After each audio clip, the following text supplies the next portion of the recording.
Victoria Hayes pointed at the man in gray coveralls and said 5 words that would haunt her for years. "He's just a janitor."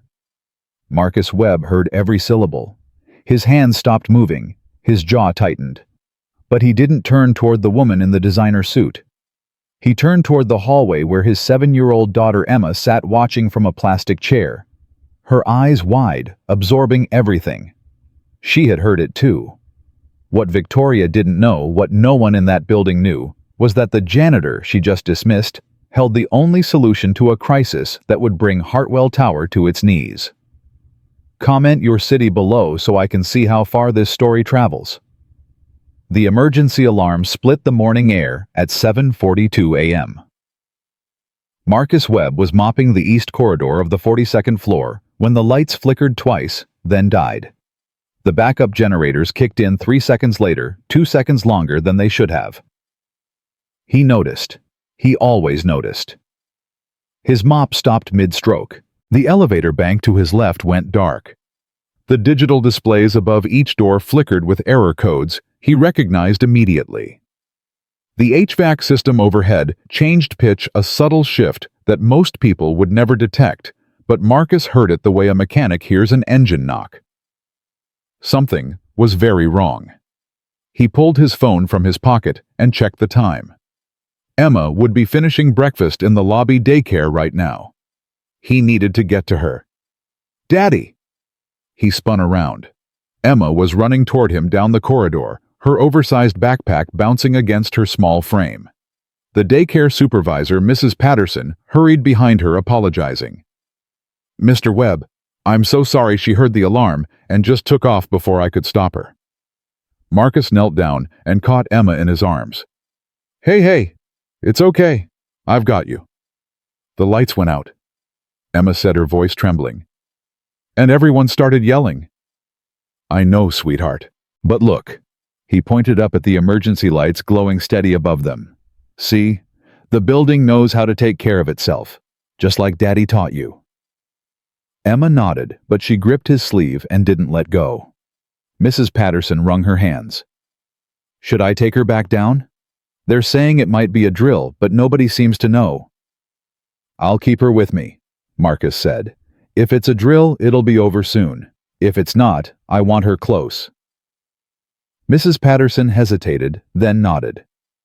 "Okay, just let us know if you need anything." She hurried back toward the stairwell. Marcus watched her go, then looked down at Emma. "You ready to be Daddy's helper today?" Emma's eyes brightened slightly. "Can I push the cart?" "Maybe later. Right now I need you to sit tight and be my lookout." "Can you do that?" "What am I looking out for?" "Anything interesting." He guided her to a plastic chair near the glass partition that separated the main corridor from the operations hub. Through the glass, he could see the chaos unfolding. Screens flashing, red people rushing back and forth. Phones pressed to ears, voices rising with stress. "Sit here," he said. "Don't move. I need to check something." "Okay, Daddy." He kissed the top of her head and walked toward the operations hub, positioning himself near the entrance where he could observe without being noticed. Inside, a young technician named Derek was arguing with 2 of his colleagues. "The pressure readings don't make sense," Derek said, jabbing at a monitor. "Look at this, floor 39 shows normal, floor 40 shows critical, floor 41 shows normal again. That's impossible." "Maybe the sensors are malfunctioning," the other technician offered. All of them. At the same time, on 3 different floors. Marcus watched. He listened. And he understood. It wasn't a sensor malfunction. It was a calibration drift in the reference system, something he had suspected for months. The building's integrated management system was receiving bad data and making logical decisions based on false premises. Every fix they attempted would only make things worse because they were treating symptoms instead of the disease. He opened his mouth to speak. That was when Victoria Hayes arrived. Her heels struck the polished concrete with the rhythm of a woman who expected doors to open before she reached them. She wore authority like armor, and her eyes swept the room with the efficiency of a scanner, cataloging faces, assessing competence, dismissing anything that fell below her threshold of relevance. Marcus had seen her type before, had worked for her type before, had built things for her type before in another life. She stopped at the center of the operations hub and raised her voice above the noise. Status, now. Derek stepped forward, tablet in hand.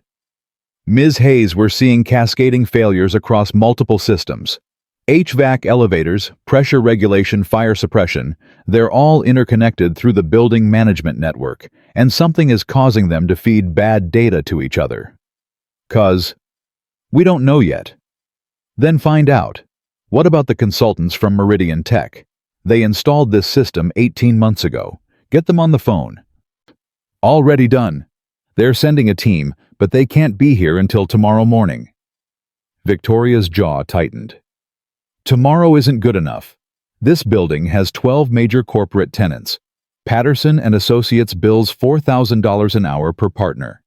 Every minute of disruption costs us money and credibility. I want solutions, not excuses.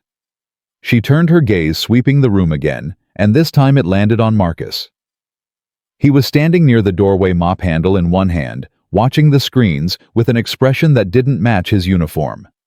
His eyes moved across the data with focus, with understanding. One of the junior analysts, a young woman named Sarah, noticed him too.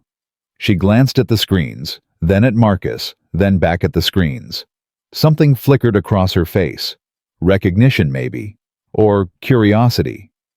She took a step toward him. Hey, do you... Victoria's voice cut through like a blade. He's just a janitor. The words landed with surgical precision. Sarah stopped mid-step, her mouth closed. She looked away, embarrassed, as if she'd been caught doing something foolish. Marcus felt the impact of those 5 words in his chest.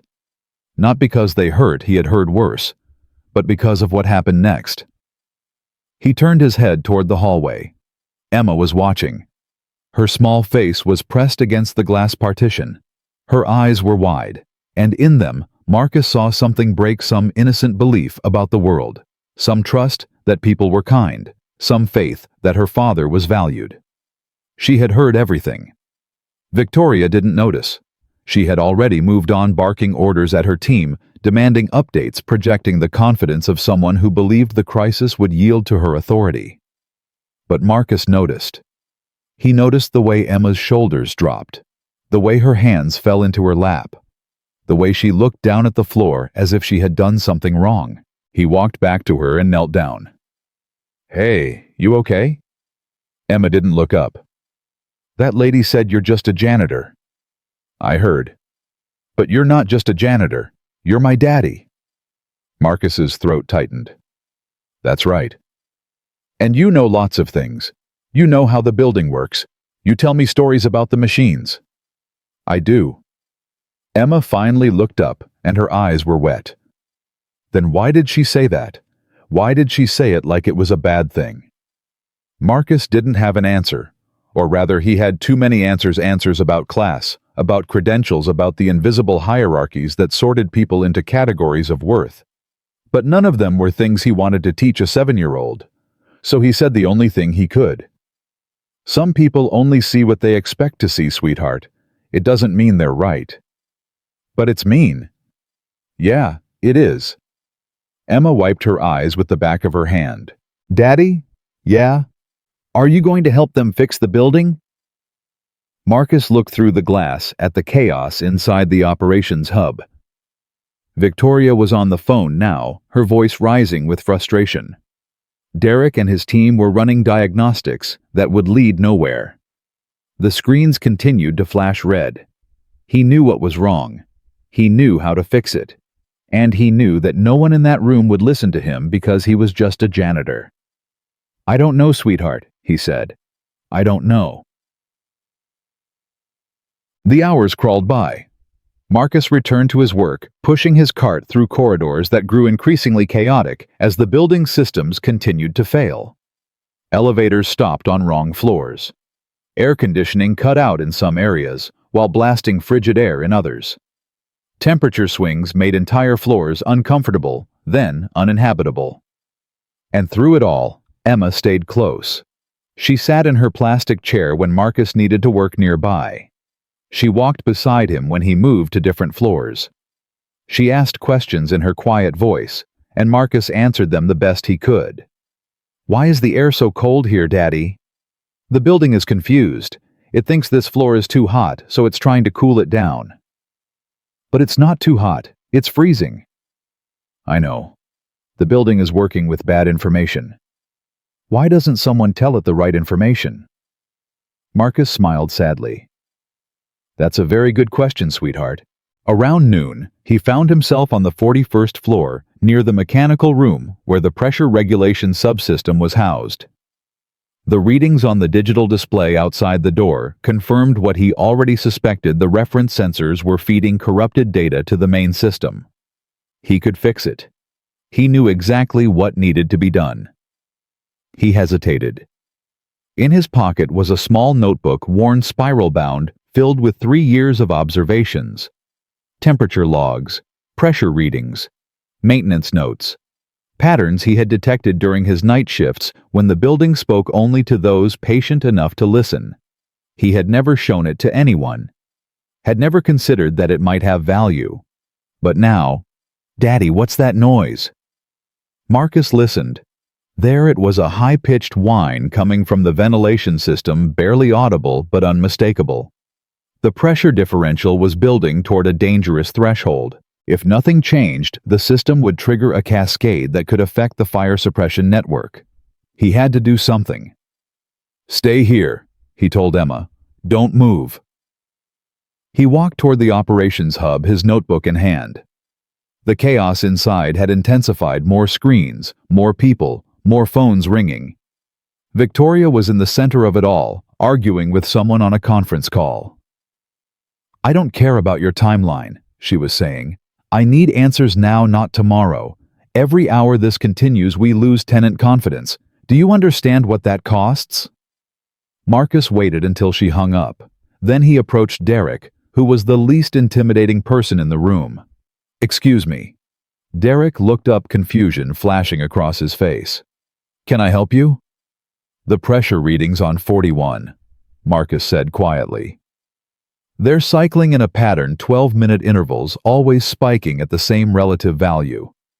That suggests a reference drift in the calibration baseline. If you check the backup logs from last October, you'll probably find the original deviation point." Derek stared at him. "I'm sorry, what?" "The system isn't failing randomly. It's responding logically to bad data. The original calibration was off, and the error has been compounding for 18 months. Every fix you implement will make things worse unless you address the source." Derek's mouth opened, but no words came out. From across the room, a voice cut through. "What's going on here?" It was Victoria. She strode toward them, her eyes moving from Derek to Marcus and back again. Her expression shifted when she registered the gray coveralls, the mop handle, the cleaning cart visible through the glass.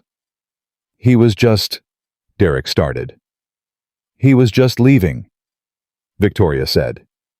She turned to Marcus, and her voice dropped to something that might have been patience in another context, but here was simply dismissal. "We appreciate your concern, but this is a technical matter. The operations team has it under control."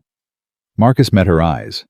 For a moment he considered pushing back, considered showing her the notebook, considered explaining that he had spent 10 years as a systems engineer before his wife died and his life collapsed, and he chose a job that let him be present for his daughter. But he saw the wall behind her eyes. The certainty. The categories already in place: janitor irrelevant, not worth hearing. "Yes, ma'am," he said. He turned and walked away. That evening, Marcus sat in the break room on the 38th floor while Emma did her homework at the table across from him. The building had quieted somewhat as most employees went home, but the crisis continued.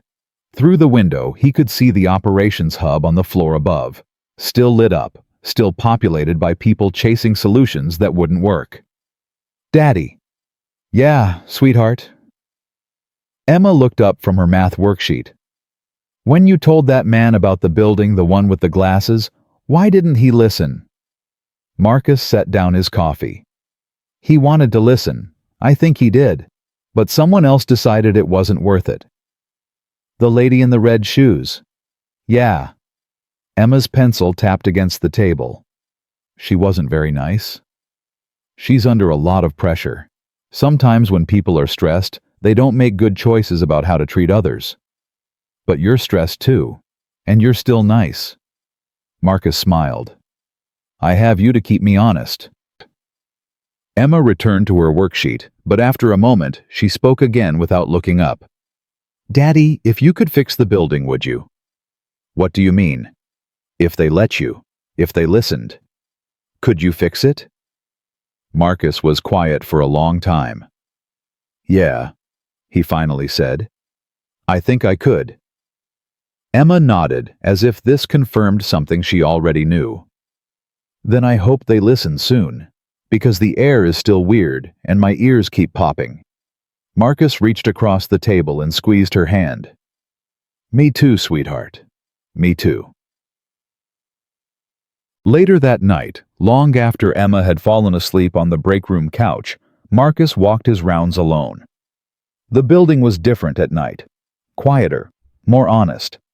During the day, it was a machine for making money floors of offices, conference rooms, corner suites. But at night, it became something else. A living system with its own rhythms, its own complaints, its own secrets. Marcus understood those secrets better than anyone. He stopped at the 41st floor mechanical room and pressed his hand against the door. He could feel the vibration through the metal, subtle, irregular wrong. Inside his pocket, his notebook waited. 3 years of observations. 3 years of listening when no one else would. 3 years of understanding a building that revealed itself only to those patient enough to pay attention. He thought about Victoria's words. Just a janitor. He thought about Emma's eyes when she heard them. He thought about his wife Claire, who had always believed in him, who had told him on her deathbed that he was meant for more than he allowed himself to imagine. And he thought about the choice he had made 3 years ago when he walked away from a 6-figure engineering career to take a night shift custodial job because his daughter needed a father more than the world needed another systems consultant. He didn't regret that choice. Not for a moment. But standing here now, with a building failing around him and no one willing to listen, he wondered if he had been too quick to make himself invisible. Maybe invisibility wasn't protection. Maybe it was just a slower form of surrender. He pulled his hand away from the door and walked back toward the break room where Emma slept peacefully, unaware of the storms building around her. Tomorrow, the crisis would deepen. Tomorrow, the consultants would arrive with their credentials and their confidence and their solutions that wouldn't work. Tomorrow, Hartwell Tower would take another step toward catastrophe. And Marcus Webb, the invisible man, the widower, the single father, the janitor who wasn't just a janitor, would have to decide how much longer he could stay silent. The morning came without mercy. Marcus woke to the sound of Emma's voice, soft and uncertain, calling his name from across the break room. "Daddy! Daddy, wake up!" He opened his eyes. His neck ached from sleeping upright in the plastic chair, his back protesting every movement as he straightened. Emma stood beside him, her hand on his arm, her face tight with worry. "The lights are doing that thing again," she said. "The flickery thing." Marcus looked up. She was right. The fluorescent panels overhead were cycling bright, dim, in a rhythm that told him the power regulation systems were now affected. The crisis was spreading. "What time is it?" he asked. "I don't know. My tablet died." He checked his phone. 6:47 a.m. His shift had officially ended 4 hours ago, but he hadn't left. Couldn't leave. Not with Emma here, not with the building failing around them. "Okay," he said, pushing himself to his feet. "Let's get you some breakfast." "The cafeteria is closed. Mrs. Patterson texted you. She said the daycare isn't opening today because of the emergency." Marcus rubbed his eyes. Of course. Nothing was going to be normal today. All right, we'll figure something out. Come on. He took her hand and led her out of the break room, his mind already calculating options. His mother lived 40 minutes away and couldn't drive anymore. His sister was in Phoenix. The neighbors he might have asked had moved last year. Emma would have to stay with him. Again. They made their way to the 42nd floor, where Marcus had stashed some granola bars and juice boxes in his locker for exactly this kind of situation. The corridor was already buzzing with activity. Security guards directing confused employees, maintenance workers running cables, executives shouting into phones. And in the center of it all, Victoria Hayes. She looked like she hadn't slept either. Her suit was the same one from yesterday, slightly wrinkled now. Her hair, which had been perfect, showed signs of hasty repair. But her voice was just as sharp, her commands just as precise. "I want the Meridian team in the operations hub the moment they arrive," she was saying to Derek. "And get me the building's original engineering specs, all of them, going back to construction. Ms. Hayes, the archives are in the basement. With the elevator situation, then take the stairs. I don't care how you get them, just get them." Derek nodded and hurried away. Marcus guided Emma past the chaos, keeping close to the wall, staying invisible. They reached his locker without incident, and he pulled out the small stash of emergency supplies. "Here," he said, handing Emma a granola bar. "Not exactly pancakes, but it'll do." Emma unwrapped it without enthusiasm. "Daddy, why are all these people running around? The building is still sick. They're trying to figure out how to make it better." "But you already know, don't you?" Marcus paused. "What makes you say that?" "Because you always know. You know when the elevator is going to make that funny noise. You know when the water fountain is going to stop working. You know everything about this building." He knelt down to her level. "Emma, it's complicated. These people, they have degrees, training. They went to special schools to learn how to fix things like this. But they haven't fixed it. Not yet. And you could fix it." It wasn't a question. It was a statement of faith delivered with the absolute certainty that only a child could muster. Marcus didn't know what to say. "Just eat your breakfast," he finally managed. "We'll talk about it later." Emma bit into her granola bar, but her eyes never left his face. The Meridian Tech team arrived at 9:15 a.m., 3 consultants in expensive suits, carrying laptops and tablets, and the unshakable confidence of people who charged $500 an hour for their expertise. Marcus watched them from his position near the east corridor, where he was pretending to clean a section of floor that didn't need cleaning. Emma sat in her usual spot, the plastic chair that had become her unofficial station, her coloring book open on her lap. The lead consultant was a tall man with silver hair and a name tag that read, Dr. Harrison Wells. He shook Victoria's hand with the practiced warmth of someone who had delivered bad news to powerful people many times before. "Ms. Hayes, we came as quickly as we could." "Not quickly enough," Victoria said. "The situation has deteriorated overnight. We're now seeing irregularities in the power distribution network in addition to everything else. Yes, we've been monitoring the data remotely. It's concerning, but not unprecedented. We've seen similar cascade patterns in other integrated management systems. Then you know how to fix it." Dr. Wells hesitated just for a moment, just long enough for Marcus to notice. "We have some theories we'd like to explore. With your permission, we'd like full access to the control systems and the mechanical infrastructure." "Whatever you need. Derek will be your liaison." The consultants followed Derek toward the operations hub, already conferring among themselves in low voices. Marcus caught fragments of their conversation: calibration protocols, sensor redundancy, systematic diagnostics. They were going to start from scratch, run the same tests that had already been run, analyze the same data that had already been analyzed, and reach the same dead ends that everyone else had reached, because they were looking at the system instead of listening to the building. Marcus shook his head and returned to his work. By noon, the consultants had produced their first report. Marcus learned about it the way he learned about most things in Hartwell Tower, by being invisible in the right place at the right time. The preliminary assessment is inconclusive. Dr. Wells was telling Victoria in the operations hub. The cascade appears to originate from the HVAC subsystem, but the trigger mechanism is unclear. We're seeing data anomalies that don't match any known failure pattern. What does that mean in practical terms? It means we need more time. We'd like to bring in additional specialists, thermal engineers, network security experts, possibly someone from the original installation team. Victoria's voice was ice. You're telling me that 3 consultants from the company that installed this system can't diagnose what's wrong with it? I'm telling you that this is a complex integrated system with multiple interdependent subsystems. Rushing to a solution could make things worse.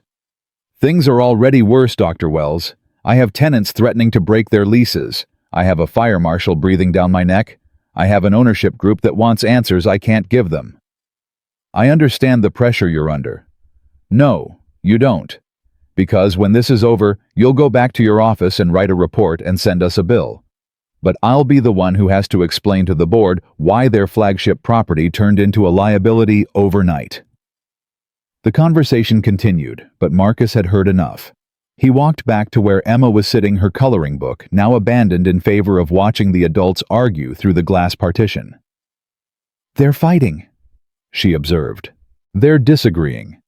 Is that different? Sometimes. Emma considered this. The lady with the red shoes looks really mad. She's scared? Marcus said. When grown-ups are scared, sometimes they act mad instead. Why? Because being mad feels stronger than being scared. Emma nodded slowly, filing this information away with the seriousness of a child who was learning hard truths too early. Daddy. Yeah. Are you scared? Marcus looked at his daughter, her wide eyes, her messy braids, her backpack sitting beside her chair like a loyal companion. She was 7 years old. She should be in school right now learning fractions and reading stories about talking animals. Instead, she was sitting in a plastic chair in a failing building, watching her father be invisible. A little, he admitted, but not because of the building. Then what? He didn't answer, because the truth was too complicated for words, that he was scared of what Emma was learning about the world, about how people were valued, about what happened to those who didn't fit the categories that mattered. Come on, he said instead. Let's go for a walk. They walked, through corridors that hummed with tension, past offices where workers huddled in small groups whispering about evacuation rumors and lease clauses, down stairwells that echoed with the footsteps of people who had lost faith in the elevators. Emma held his hand the entire time. Daddy, why don't you tell them what you know? The question came as they reached the 41st floor near the mechanical room where Marcus knew the problem originated. I tried, sweetheart, remember? But you could try again. You could show them your notebook. Marcus stopped walking. How do you know about my notebook? I see you writing in it sometimes, at night when you think I'm sleeping. He should have known. Emma noticed everything. That notebook, it's just observations, notes I make about the building. Nobody would understand them. But they're important. I can tell by the way you look when you're writing. Like the way you look when you're helping me with my homework. Like you're figuring something out. Marcus knelt down. Emma, the people in charge, they went to fancy schools. They have degrees on their walls and titles on their business cards. To them, I'm just the guy who mops the floors. But that's not all you are. I know that, and you know that. But they don't. Then make them know. Her voice was fierce, fiercer than he'd ever heard it. Make them see you, Daddy, the way I see you. Marcus stared at his daughter. In that moment, she looked so much like Claire that his heart clenched. Claire who had never let him shrink.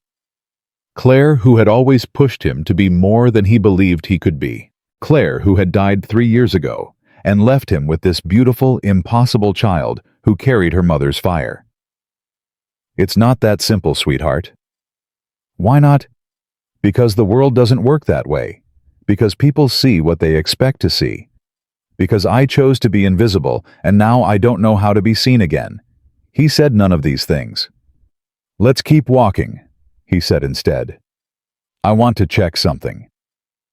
They continued down the corridor until they reached the mechanical room. Marcus paused at the door, pressing his palm against the metal surface. The vibration was worse. Much worse. Stay here, he told Emma. Right here. Don't move. Okay, Daddy. He pushed open the door and stepped inside. The room was a maze of pipes, conduits, and control panels, the hidden cardiovascular system of the building. Most people would see chaos. Marcus saw patterns. He moved to the primary pressure regulation console and studied the readings. The numbers confirmed what he already knew. The reference drift had accelerated overnight, and the system was now compensating in increasingly erratic ways. At the current rate of degradation, the building would trigger a fire suppression cascade within 48 hours. When that happened, the city fire marshal would order a mandatory evacuation. Hartwell Tower would be empty for weeks, maybe months, while investigators tried to determine what went wrong. All because of a single miscalibrated sensor. All because nobody would listen to a janitor. Marcus pulled out his notebook and flipped to a page near the back, a diagram he had drawn 6 months ago, showing the relationship between the pressure regulation subsystem and the building's integrated management network. He had identified the vulnerability, then had considered reporting. It had ultimately decided it wasn't his place. Not his place. He had made himself invisible, and now people were going to suffer for it. Daddy! Emma's voice came from the doorway. She had followed him inside despite his instructions. I told you to wait outside. I got scared. It's loud in here. She was right. The mechanical room was filled with the hum and whir of systems under stress. To a 7-year-old, it probably sounded like a monster breathing. Marcus closed his notebook and went to her. Let's go. This isn't a good place for you. Did you find what you were looking for? He looked back at the console at the readings that spelled disaster. Yeah, he said. I found it. Can you fix it? Maybe, if they let me. Then make them let you. Her words echoed Claire's voice so strongly that Marcus almost couldn't breathe.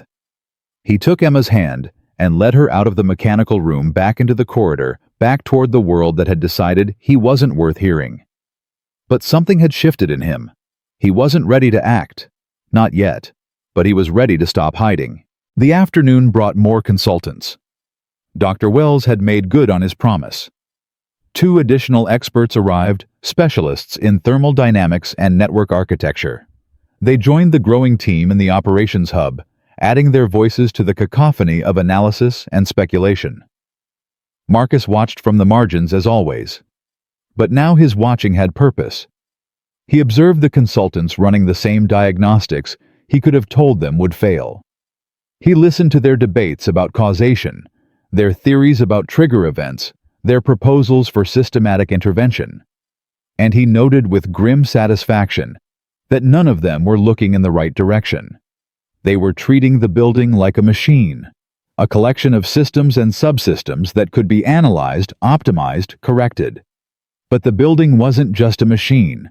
It was a living thing with rhythms and habits and tendencies that only revealed themselves to those who paid attention over years, not hours. The consultants would never understand that. They didn't have time. But Marcus did. Around 3 p.m. he noticed something that made his blood run cold. The consultants were preparing to implement a fix. He could see them gathering around the main console, could hear Dr. Wells explaining the intervention to Victoria. We believe the cascade can be interrupted if we reset the pressure regulation baseline to factory defaults. It's a standard recovery protocol. Essentially, we're telling the system to forget everything it's learned and start fresh. Victoria nodded. How long will it take? A few hours. We'll need to shut down the HVAC network during the process, which will cause some discomfort, but it should be manageable. And you're confident this will work?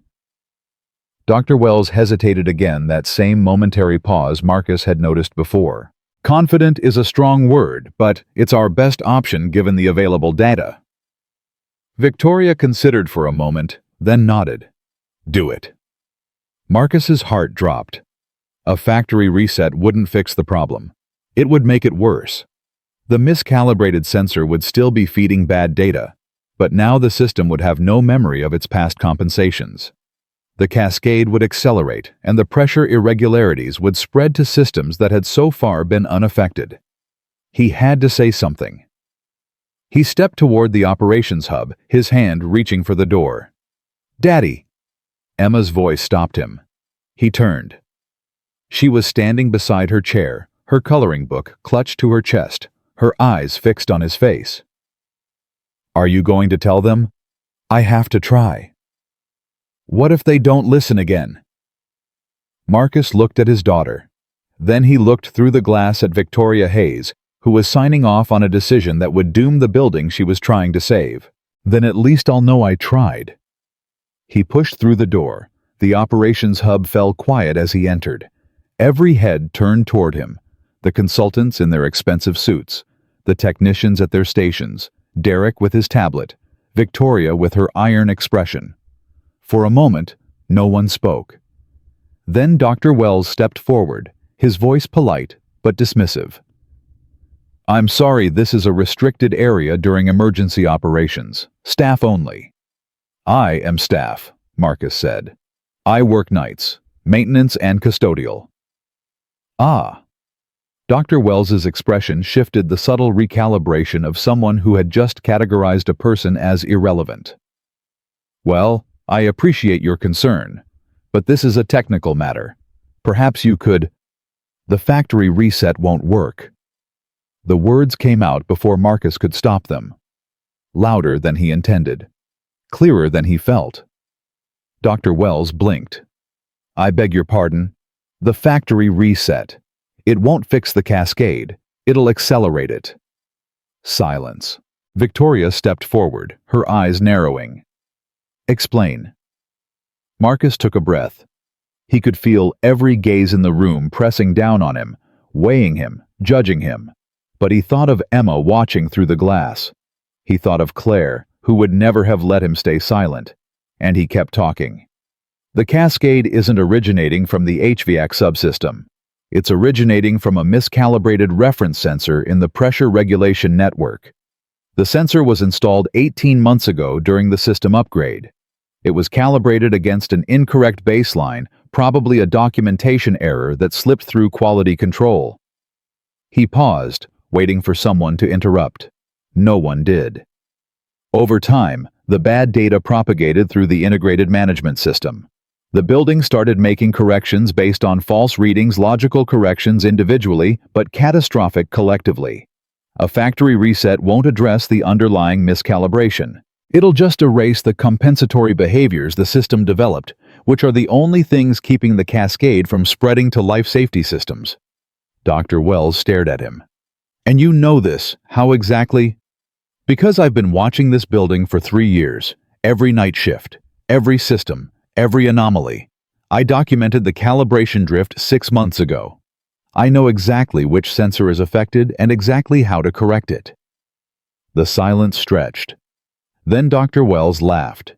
It was a polite laugh, the kind professionals use when they're trying not to be openly condescending. That's quite a theory. But with respect, I have a doctorate in systems engineering and 15 years of experience with integrated building management. I think I understand the technical parameters here. Then explain the 12-minute pressure cycles on floors 39 through 42. Dr. Wells's smile faltered. The readings oscillate on a consistent interval because the reference sensor refreshes on a 12-minute loop. Every time it updates, it feeds the same incorrect data to the central processor, which triggers a compensation response. The pattern has been there since installation. It's in your own diagnostic logs. You just have to know what to look for. Victoria stepped closer. "You're saying you've seen this pattern before." "I'm saying I've been tracking this pattern for months. It's in my notebook." He pulled the worn, spiral-bound book from his pocket. 3 years of observations. Temperature logs, pressure readings, system behaviors that seemed insignificant individually but form patterns when viewed together. Victoria reached for the notebook, but Marcus hesitated. "I'll show you, but not if you're going to dismiss me again." The words hung in the air between them. Victoria's jaw tightened. For a long moment, she said nothing. Then her expression shifted, something cracking behind the professional mask. "Show me," she said quietly. "Please." Marcus opened the notebook to the relevant page. He spread it on the console, pointing to the diagrams, the calculations, the careful observations of a man who had trained himself to see what others overlooked. He showed her the calibration drift.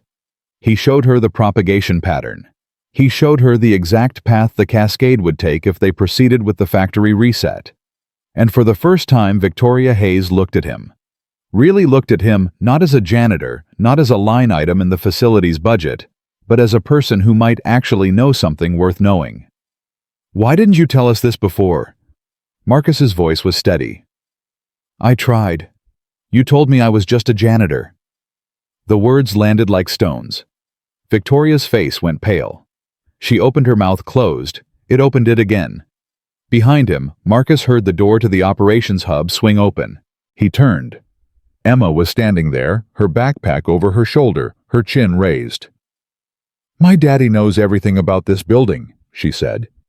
"You should listen to him." Nobody moved. Nobody spoke. And in that silence, something shifted in Hartwell Tower that had nothing to do with pressure readings or calibration sensors or integrated management systems. It was the sound of a wall beginning to crack. The operations hub remained frozen in the aftermath of Emma's words. Victoria stared at the small girl standing in the doorway, backpack straps clutched in both hands, chin lifted with a defiance that seemed too large for her 7-year-old frame. Then her gaze moved to Marcus, who had turned toward his daughter with an expression caught between pride and fear. Dr. Wells was the first to break the silence. "This is highly irregular," he said, his voice carrying the clipped irritation of a man whose authority had been challenged. "Ms. Hayes, I must insist that we return to the matter at hand. We have a proven protocol ready to implement, and every hour of delay. The protocol is wrong." Marcus's voice was quiet, but it cut through Dr. Wells's objection like a blade. "You reset the system to factory defaults, and within 6 hours, the pressure cascade will reach the fire suppression network. When that happens, you'll have false triggers across multiple floors. The fire marshal will order a full evacuation, and then you'll have weeks of investigation, millions in damages, and a building that nobody trusts." Dr. Wells's face reddened. "And you know this because you mop floors at night. I know this because I've spent 3 years listening to this building while you've spent 3 days looking at spreadsheets." The two men faced each other across the operations hub, one in an expensive suit with a doctorate on his wall, one in gray coveralls with calluses on his hands.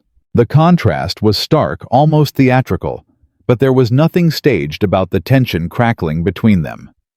Victoria watched the exchange with an expression that had shifted from skepticism to something more complicated.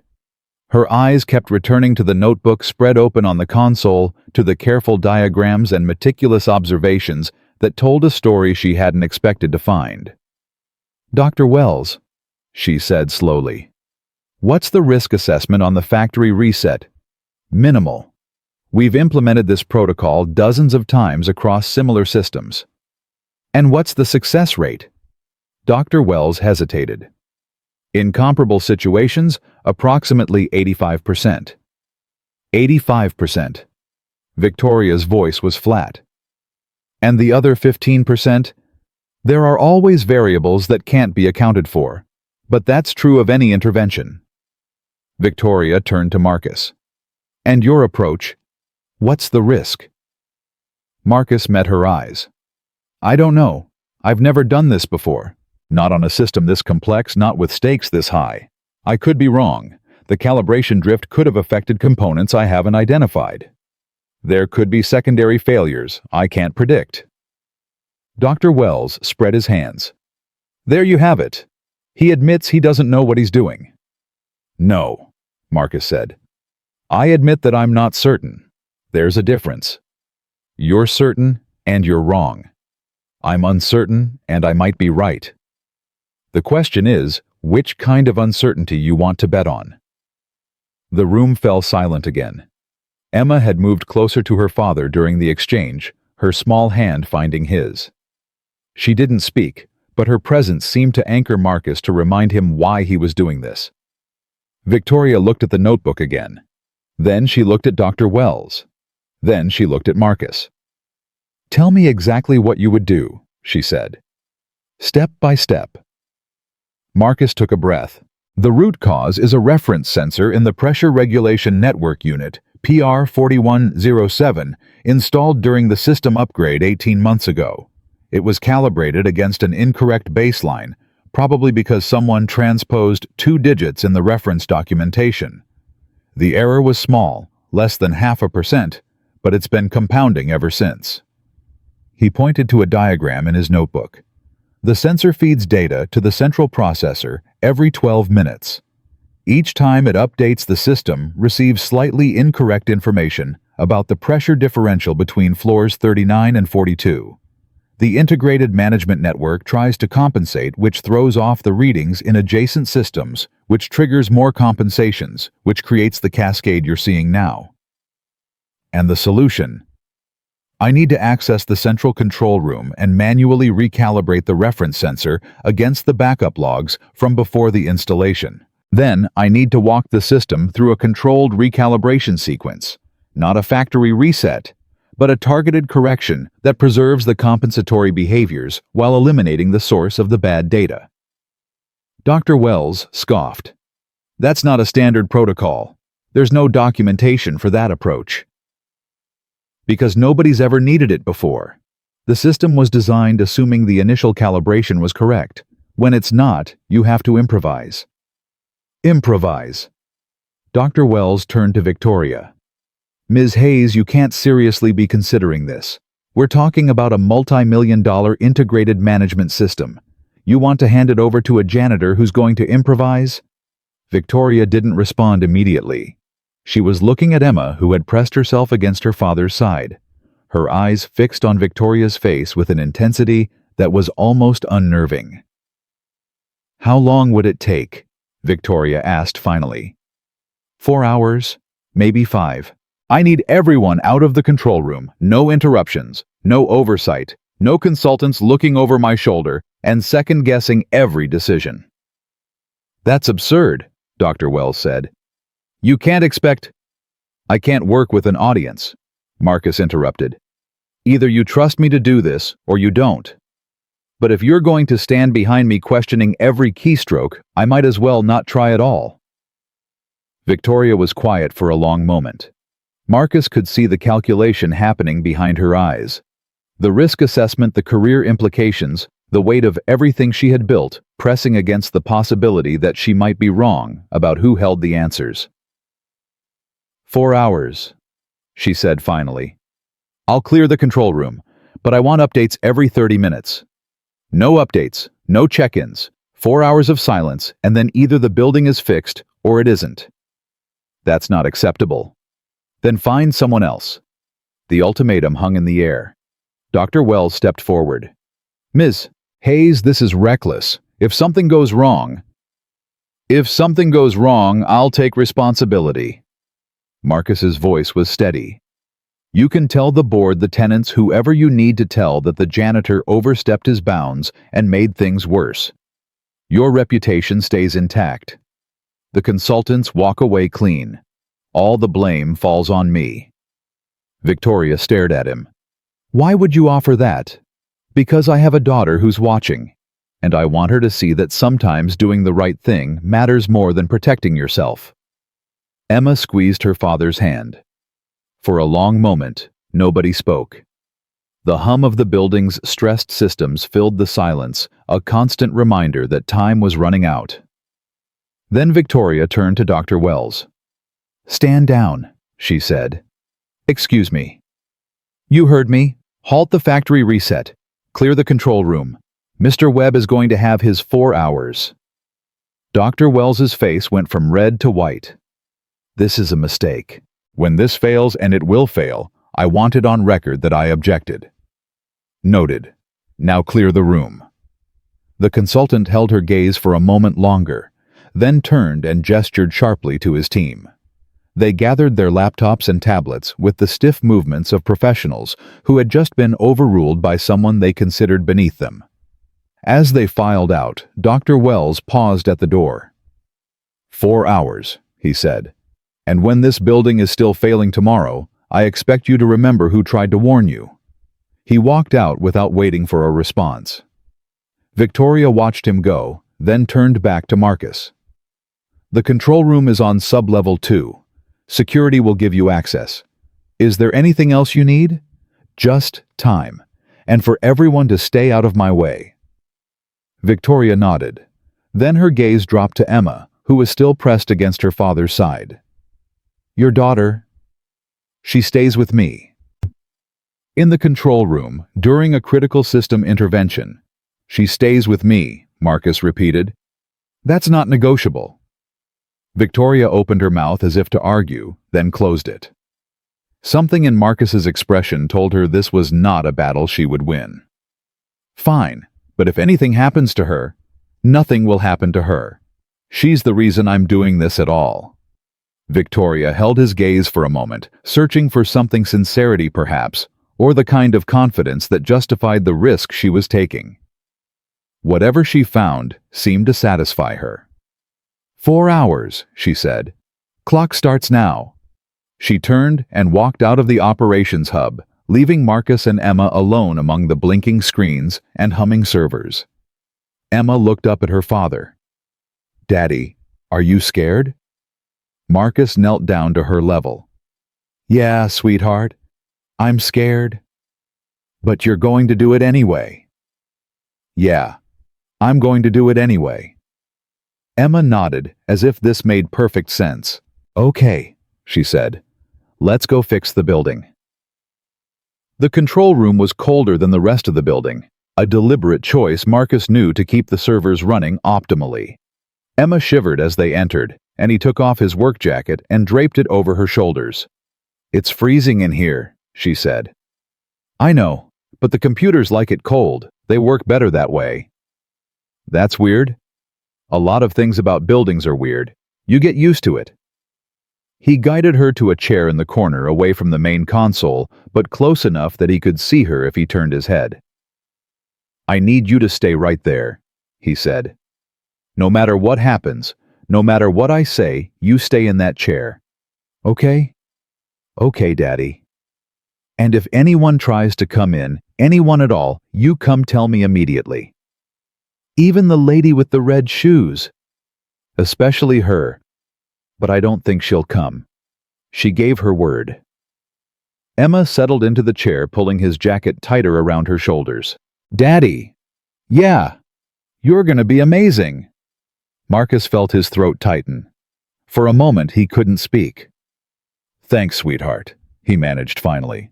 I'm going to try. He turned to the main console and took a deep breath. 3 years of observations. 3 years of listening. 3 years of understanding a building that spoke only to those patient enough to hear. It all came down to this. He began. The first hour was the hardest. Marcus worked in near silence, his fingers moving across keyboards and touchscreens with a fluency that revealed years of suppressed expertise. The control room responded to his commands like an instrument being played by a master who had been forbidden from performing. He navigated through layers of diagnostic menus, past security protocols, and administrative locks, into the deep architecture of the building's integrated management system. Most people would have seen chaos, thousands of data points, hundreds of subsystems, an incomprehensible web of interdependencies. Marcus saw patterns. What are you doing, Daddy? Emma's voice came from the corner, curious but not intrusive. I'm talking to the building. What's it saying? Marcus paused, considering how to explain. It's confused. Someone told it something wrong a long time ago, and it's been trying to make sense of that wrong information ever since. Every time it tries to fix something, it makes other things worse. It's like if I told you that 2 + 2 = 5, and then asked you to do all your math homework based on that. That would mess everything up. Exactly. So I'm trying to find the place where the mistake started and fix it. How do you know where to look? Because I've been listening to the building for a long time. I know what it sounds like when it's working right. And I know what it sounds like when something's wrong. Emma was quiet for a moment. Then she said, "Like when you can tell I'm sad, even when I don't say anything." Marcus stopped typing. He turned to look at his daughter bundled in his too large jacket, her small face serious in the blue glow of the monitors. "Yeah," he said softly. "Exactly like that." He turned back to the console and resumed his work. The second hour brought the first real challenge. Marcus had located the faulty sensor PR4107 exactly where he had predicted, but accessing its calibration settings required administrative privileges he didn't have. The system kept rejecting his commands, locking him out of the deeper configuration menus. He sat back in his chair, frustration building in his chest. "What's wrong, Daddy?" "The building won't let me in." "Why not?" "Because I don't have the right password." Emma considered this. "Can you guess it?" "It's not that kind of password. It's more like—" He paused, searching for the right analogy. "It's like a door that only opens for certain people, and I'm not one of those people." "But you're trying to help. The building should know that." "Buildings don't know things like that, sweetheart. They only follow rules." "That's dumb." Despite everything, Marcus laughed. "Yeah, it kind of is." He stared at the screen thinking, there had to be a way around this. The system was designed to keep unauthorized users out, but it was also designed to be maintained. There had to be a maintenance pathway, a service protocol that would grant temporary access. Then he remembered. 3 months ago, during a routine inspection, he had watched one of the Meridian technicians access the system through a diagnostic mode. The technician had used a specific key sequence, something Marcus had filed away in his memory without really understanding why. He entered the sequence.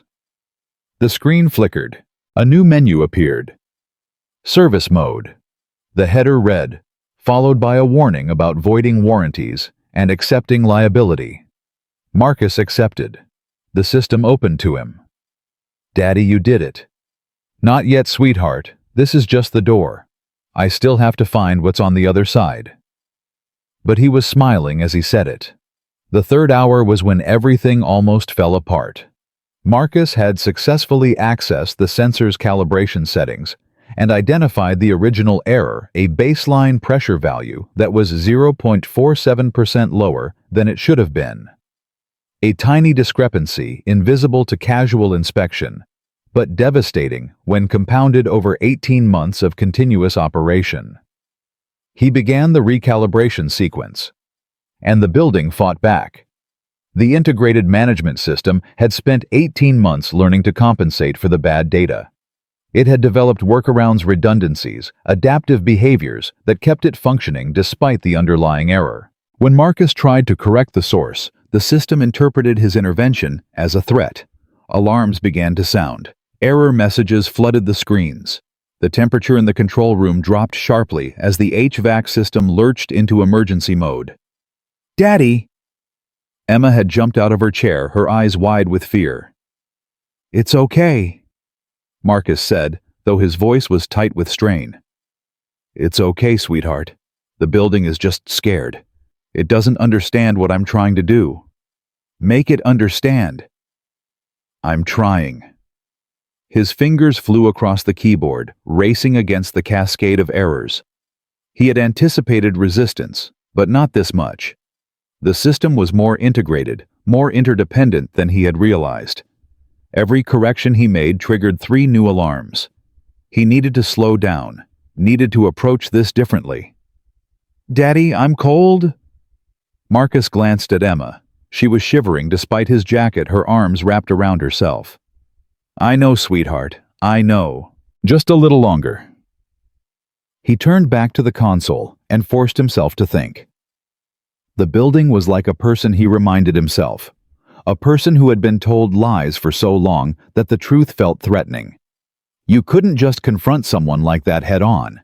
You had to be gentle, patient, You had to rebuild trust one small step at a time. He stopped trying to fix everything at once. Instead, he started with a single subsystem, the pressure regulation on floor 41, the source of the original error.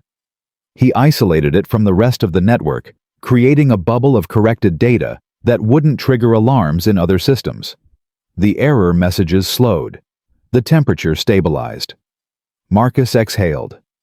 "Is it working?" Emma asked. "Maybe. I don't know yet." But he was starting to believe it might. The fourth hour was quiet. Marcus worked with focused intensity, methodically extending the corrected calibration from floor 41 to adjacent systems. He moved slowly, carefully, testing each change before implementing the next. The building resisted at first, then gradually accepted like a patient learning to trust a doctor who had finally made the right diagnosis. Emma had stopped asking questions. She sat in her corner watching her father with an expression of absolute faith that made his heart ache. He thought about Claire. She had been the one who encouraged him to pursue engineering in the first place. "You see things other people don't," she had told him once early in their relationship. "That's a gift. You should use it." He had used it. For 10 years he had built systems and solved problems and earned a reputation as someone who could make sense of complexity. And then Claire got sick, and everything changed. He remembered the last conversation they'd had 3 days before she died. She had been weak, barely able to speak, but she had summoned enough strength to grab his hand and pull him close. "Don't disappear," she had whispered. "Promise me." "I won't," he had said, but he had. He had disappeared into grief, into single fatherhood, into the comfortable anonymity of a night shift cleaning job. He had told himself it was for Emma's sake that she needed a present father more than the world needed another systems engineer. Maybe that was true. Maybe it wasn't. What he knew now was that Emma needed more than just presence. She needed a father who stood up for himself, who refused to be invisible, who showed her that a person's worth wasn't determined by their job title or their paycheck or what other people assumed about them. He checked the time. 3 hours and 47 minutes. Almost done. "Daddy." "Yeah, sweetheart." The beeping stopped. Marcus looked at the console. She was right. The alarm indicators had gone silent. The error messages had cleared. The screens displayed steady green readings across every system. He ran a final diagnostic. The results came back clean. "Daddy, did you do it? Did you fix the building?" Marcus stared at the screens, not quite believing what he was seeing. "Yeah," he said slowly. "Yeah, I think I did." Emma launched herself out of her chair and into his arms. He caught her, lifting her off the ground, holding her tight against his chest. "I knew you could do it," she said, her voice muffled against his shoulder. "I knew it the whole time." "You did, didn't you?" "Uh-huh, because you're my daddy. And you're amazing." Marcus closed his eyes and held his daughter, letting the weight of the past 4 hours settle into something he could carry. He had done it. He had actually done it. The door to the control room opened. Victoria Hayes stood in the entrance, her face unreadable. Behind her, Marcus could see Derek and 2 security guards, their expressions tense with anticipation. 4 hours and 3 minutes, Victoria said. "You're late." "I was thorough."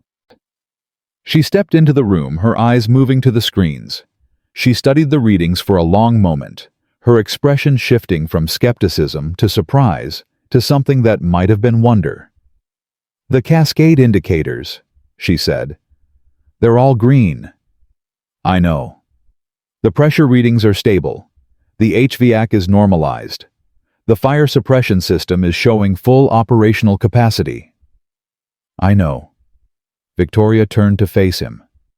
For a moment she didn't speak. Then she asked the question that Marcus had been waiting for since this whole ordeal began. "How did you know it would work?" Marcus set Emma down gently and met Victoria's eyes. "I didn't," he said. "But I understood the building. Your consultants understood the system. Those aren't the same thing." Victoria was quiet for a long moment.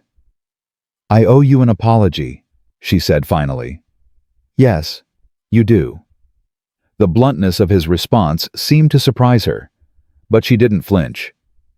I called you just a janitor. I dismissed you without considering that you might have something to offer. I was wrong. You were. I'm sorry. The words hung in the air between them, simple, inadequate, but genuine. Marcus looked at his daughter, then back at Victoria. I've been dismissed my whole life, he said. By teachers who thought I wasn't smart enough. By employers who thought I wasn't ambitious enough. By people who looked at my hands and my uniform and decided they already knew everything they needed to know about me. I've learned to live with it. But my daughter. His voice caught. My daughter is 7 years old, and today she learned that the world will judge her father will judge her by things that don't matter, by titles and clothes and assumptions. She learned that people will look right through her and decide she's not worth seeing. He paused. That's the thing I can't forgive, not the insult to me. The lesson you taught her about what she's worth. Victoria's face had gone pale.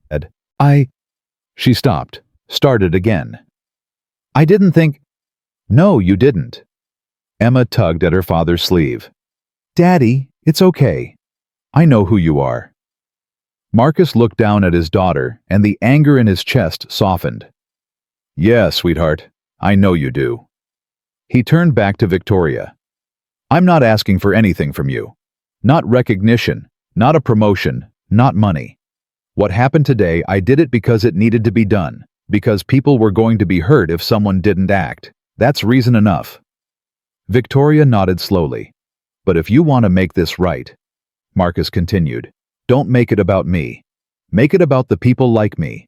The security guards and the maintenance workers and the cleaning staff who keep this building running every single day. The invisible people who know things the executives will never learn because they actually pay attention instead of just looking at spreadsheets. He held her gaze. See them. Listen to them. Let them be more than line items in a budget. Victoria was silent for a long time. Then she did something Marcus didn't expect. She knelt down until she was at Emma's eye level. You're right, she said to the little girl. Your daddy is amazing, and I'm sorry I didn't see that before. Emma studied her face with the frank assessment of a child who hadn't yet learned to accept apologies just because they were offered. Daddy says sometimes people only see what they expect to see. It takes something unusual to help them see differently. Victoria nodded. Your daddy is very wise. I know. Emma paused. Are you going to be nicer now? Victoria almost smiled. I'm going to try. Trying is good, Emma said. That's what Daddy says. You have to try even when you're scared.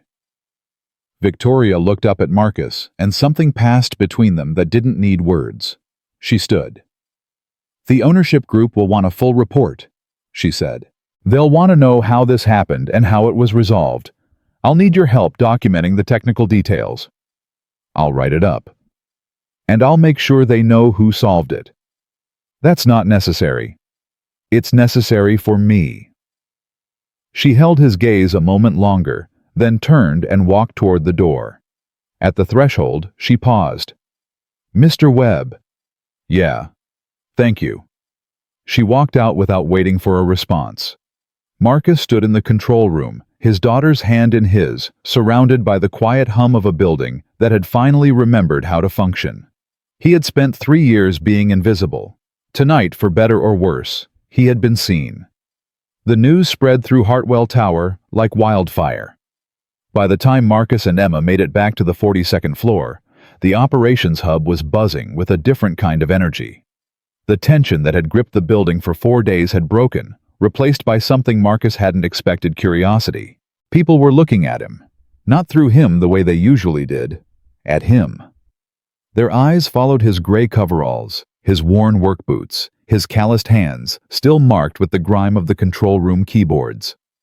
They whispered to each other as he passed, not with the dismissive murmurs he had grown accustomed to, but with something that sounded almost like awe. Emma noticed it too. Daddy, why is everyone staring? Because they found out what happened. Is that bad? Marcus considered the question. A week ago, he would have said yes. Being seen meant being judged. Being visible meant being vulnerable to the kind of dismissal Victoria had delivered so casually. Invisibility had been his armor, his protection against a world that had already decided what he was worth. But now, with Emma's hand in his walking through corridors that suddenly felt different, he wasn't sure anymore. I don't know, sweetheart. I guess we'll find out. They had almost reached the break room when Derek caught up with them. Mr. Webb? Hey, Mr. Webb, wait up! Marcus stopped and turned. Derek was hurrying toward them, tablet clutched to his chest, his expression a complicated mixture of embarrassment and admiration. I just wanted to say... Derek paused, catching his breath. I wanted to say I'm sorry, for before, when you tried to tell me about the calibration drift and I didn't listen. You were going to listen. Someone else decided you shouldn't. Yeah, but I should have pushed back. I should have at least asked you what you meant. Instead, I just... He shook his head. I don't know. I guess I assumed you couldn't possibly know anything useful, because of the uniform. Marcus studied the young man's face. There was genuine remorse there, the kind that came from recognizing something uncomfortable about yourself. You know what the hardest part of my job is? Marcus asked. Derek blinked. Cleaning? No, the hardest part is watching people make mistakes. I could help them avoid, and knowing they won't listen if I try. The hardest part is having the answer and being invisible. That sounds... Derek stopped. That sounds really lonely. It is. Emma tugged at Marcus's sleeve. Daddy, I'm hungry. Marcus looked down at his daughter, then back at Derek. I need to feed my kid, but Derek, thanks for the apology. It means something. Derek nodded. If you ever want to, I mean, if you'd be willing to show me some of the things you've observed about the building, I'd like to learn, if that's okay. It was such a simple request, such a small acknowledgement that Marcus might have something worth teaching. But it landed in Marcus's chest like a gift. Yeah, he said. I'd like that. He walked Emma to the break room and scrounged together a meal from vending machines and the emergency supplies in his locker. She ate without complaint, her usual pickiness apparently suspended by the events of the day. Daddy. Yeah, sweetheart. That man said sorry to you. He did. Does that mean he sees you now? Like really sees you? Marcus thought about it. I think he's starting to. Sometimes it takes people a while to learn how to look. How come you already knew how to look at the building, I mean? How come you could see what nobody else could see? The question caught him off guard. He set down his coffee and gave it the consideration it deserved. Your mom taught me, he said finally. Emma's eyes widened. Mommy? Yeah, she used to say that most people go through life looking but not seeing. They look at what's in front of them, but they only see what they expect to find. She said the secret to really understanding something, a building, a person, a problem, is to look without expecting anything. To just pay attention and let the thing tell you what it is. Mommy was smart. She was the smartest person I ever knew. Emma was quiet for a moment, processing. Then she asked, Do you think Mommy can see us from wherever she is? Marcus felt his throat tighten. This was a question Emma asked, sometimes usually late at night, when the darkness made everything feel more uncertain. He never knew exactly how to answer it. I think, he said carefully, that Mommy loved us so much that some part of that love is still here. In you. In me. In the way we take care of each other. And maybe that's a kind of seeing. Emma considered this with the seriousness of a philosopher evaluating a proof. Okay, she said finally. I like that answer. Good. Now finish your chips. We've got a long night ahead. Are we going home? Not yet. I think some people are going to want to talk to me first. Emma nodded, unsurprised. Because you're famous now. Marcus almost laughed. I wouldn't say famous. The man with the glasses said you saved the building. That sounds pretty famous to me. She had a point. The ownership group wanted to see him. Victoria delivered this news an hour later, appearing in the break room doorway with an expression that suggested she had been through several difficult conversations since leaving the control room. They're on a conference call, she said. They want to thank you personally. They want to evaluate me, Marcus corrected. Figure out whether I'm a liability or an asset. Victoria's jaw tightened. Probably. But does it matter? You did what you did. They can't undo that. No. But they can decide how to spin it. And you think they'll spin it badly? Marcus shrugged. In my experience, people in power don't like being shown up by people without power. It makes them uncomfortable. And uncomfortable people do unpredictable things. Victoria was quiet for a moment. Then she said, You really don't trust anyone, do you? I trust Emma. I trusted my wife. Beyond that? He shook his head. Let's just say life has given me reasons to be careful. Victoria looked at Emma, who was coloring in her book with determined focus. She's lucky to have you. I'm lucky to have her. Victoria nodded slowly. The call is in the main conference room on 43. You don't have to go. I can tell them you're unavailable, that the technical documentation will have to suffice. But if you want to, I'll go. The words came out before Marcus had fully decided to say them. But once they were out, he realized he meant them. He had spent 3 years hiding, 3 years protecting himself from judgment by making himself invisible. And where had it gotten him? A front row seat to a crisis he could have prevented if only someone had been willing to listen. Maybe it was time to stop hiding. Emma stays with me, he said. Of course. He stood, reached for his daughter's hand, and walked toward the conference room on the 43rd floor. The ownership group consisted of 3 faces on a large screen, 2 men and a woman, all middle-aged, all wearing the kind of expensive suits that cost more than Marcus's monthly salary. Charles Whitmore, the chairman, spoke first.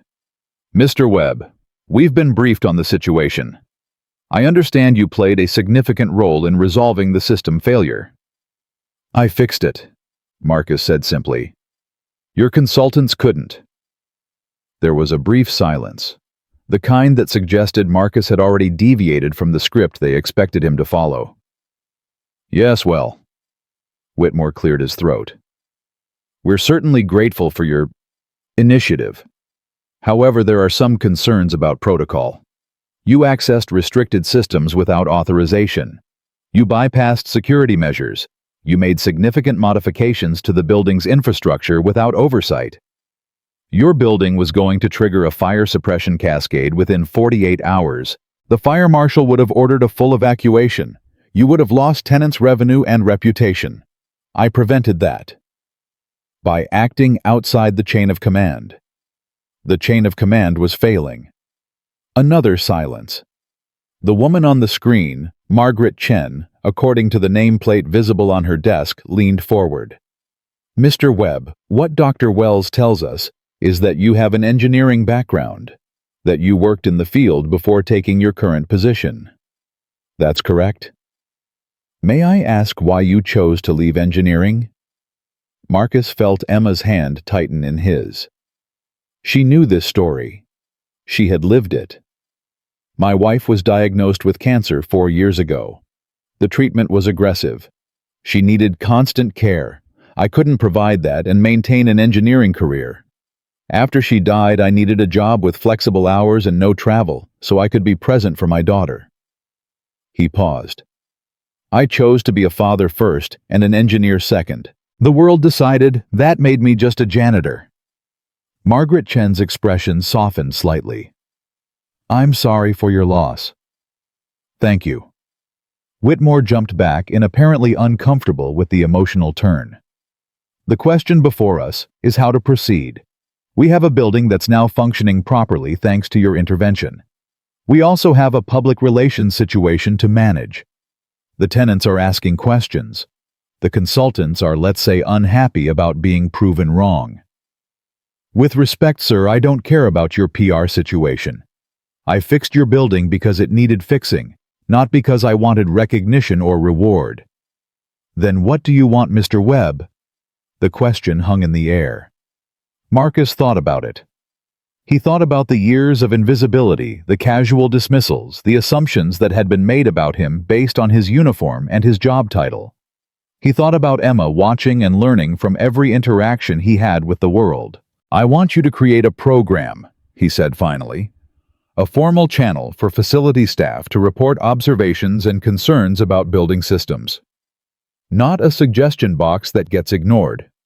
A real process with real follow-up where the people who actually maintain this building have a voice in how it's run. Whitmore frowned. That's not exactly standard practice. Neither is having a janitor save your building from catastrophic failure. But here we are. The third member of the ownership group, a man named Reynolds, who had been silent until now, spoke up. He's got a point, Charles. If Mr. Webb had a proper channel to report his concerns, we might have caught this problem months ago, before it became a crisis. We have maintenance logs, incident reports, which get filtered through management before they reach us. Mr. Webb is suggesting something different. Direct communication. Unfiltered input from the people closest to the infrastructure. Whitmore looked unconvinced, but Margaret Chen was nodding slowly. It's not an unreasonable request, and given what Mr. Webb has done for us, I think we should take it seriously. Whitmore sighed. Fine, we'll explore the idea. But, Mr. Webb, I need to ask you something directly. Are you planning to go public with this talk to the press? Write a blog post about how the big corporation ignored the little guy. Marcus almost smiled. No, sir, I have no interest in being a story. I just want to do my job and raise my daughter. Then we understand each other. I think we do. The call ended with handshakes that couldn't happen through a screen and promises that might or might not be kept. Victoria walked Marcus and Emma back to the elevator, her expression thoughtful. That was well played, she said. Asking for systemic change instead of personal reward. It wasn't a strategy, it's what I actually want. I know. That's what made it effective. They expected you to ask for money or a promotion, or some kind of recognition they could control. Instead, you asked them to change their behavior. That's much harder to dismiss. Marcus shrugged. We'll see if anything actually changes. It will.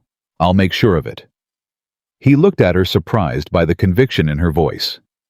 Why do you care? A week ago, I was just a janitor to you. Victoria was quiet for a long moment. When she spoke, her voice was softer than he had ever heard it. Because you showed me something about myself that I didn't want to see. And now I can't unsee it. The way I categorized people, the assumptions I made, the voices I ignored, it wasn't just about you. It was about everyone who didn't fit my definition of worth. And if I don't change that, I'm going to spend my whole career being wrong about people. She paused. You didn't just fix the building, Mr. Webb. You fixed something in me. Or at least you started the repair. Emma, who had been listening quietly, tugged at Victoria's sleeve. Are you going to be different now? Like really different? Victoria knelt down to Emma's level, the same way she had in the control room. I'm going to try really hard. But Emma, can I tell you a secret? Emma nodded solemnly. Changing is scary. It means admitting you were wrong, which is hard. And it means doing things differently, which is also hard. But your daddy showed me that being scared isn't a good enough reason not to try. Daddy says that to me sometimes, when I don't want to do something hard. Your daddy is a wise man. I know. Emma smiled. He's also really good at fixing things. Victoria smiled back, a genuine smile, the first Marcus had seen from her. Yes, he is. The next few days passed in a blur of attention Marcus wasn't used to receiving. People stopped him in corridors to thank him. Security guards who had never acknowledged his existence suddenly wanted to shake his hand. The administrative staff on the 42nd floor started saving him coffee from their morning meetings. It was disorienting, overwhelming. Sometimes it felt like too much. But Emma helped him navigate it. She had an instinct for when he needed space, pulling him away from conversations that went too long, redirecting well-wishers with the firm politeness of a 7-year-old who had learned to protect her father. "Daddy needs to work now," she would say. "Thank you for saying nice things." And people listened. They listened to a child in a way they had never listened to her father before the crisis. Marcus noticed something else too. The way other staff members carried themselves had started to change. The cleaning crew walked taller. The security guards spoke up more in meetings. The maintenance workers offered suggestions without waiting to be asked. It was as if his visibility had created space for others to be visible too. 1 week after the crisis, Derek approached him with a proposal. "I've been thinking about what you said.